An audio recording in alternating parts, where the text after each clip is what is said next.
I am very proud to introduce the Democrat leader in the House. He is an Eagle Scout, an Army veteran, key leader of appropriations, and just frankly a model for so much of what needs to be done around here. Please welcome our champion as well, Sanford Bishop of Georgia. Sanford, thank you. Thank you very much, Kevin. And I'm pleased to join Kevin, Senator Thune, Senator Grassley, and of course, this is a very, very important bipartisan piece of legislation to repeal the death tax once and for all. To cut to the chase, I've always believed that the death tax is politically misguided, morally unjustified, downright un-American, and really is just a tax on success, which I don't think is a good thing for us at all. It undermines the life work and the life savings of farmers, small and medium-sized business people in Georgia and all across the nation.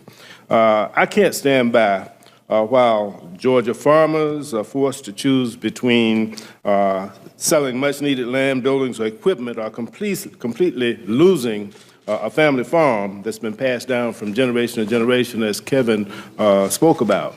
I can't stand by and allow the estate tax to continue to punish family-owned businesses in Georgia and throughout the country. I have friends who are in the newspaper business, who are funeral directors, and other family-owned businesses that are threatened, and their estates are threatened if they want to pass it on to family members. Family-owned businesses. Take Joe Hopkins, whose family owned the forest lands for over a century in East Georgia.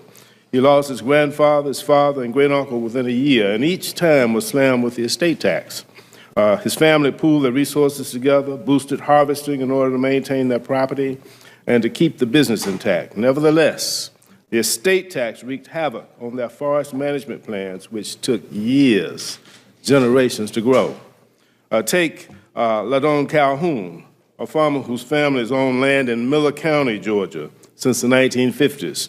His grandfather, who owned the land, died in 1999, leaving his family with an estate tax bill of nearly $1 million.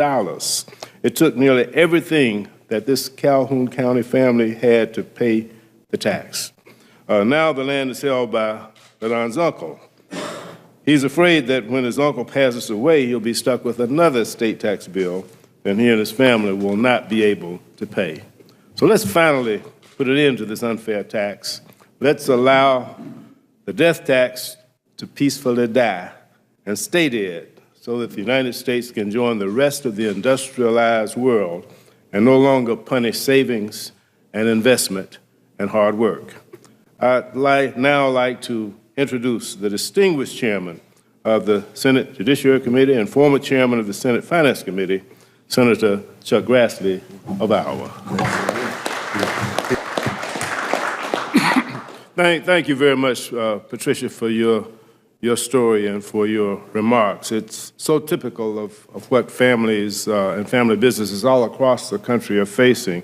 And before I introduce Harry Alford, I need to just share two stories. I represent Georgia, which is the largest segment of the Georgia economy is agriculture and agribusiness. And so I have farms and farmers, and you've heard a lot about farming today, but the estate tax affects families other than farm families. I want to give you two examples. There is a family business in Georgia. I won't call the name, it's a newspaper. It's a minority-owned newspaper. It was started and it thrived in the days of segregation in the city of Atlanta. It was the opportunity, it was the voice of the African-American community in Atlanta during the pre-civil rights days and through the civil rights days. That was in the 20th century. It is now in the next generation's hands, trying to thrive. They've done well and they've survived over these last 70 years. However, the estate tax could threaten that business. It happens to be African-American owned, but there are so many other family-owned businesses like that.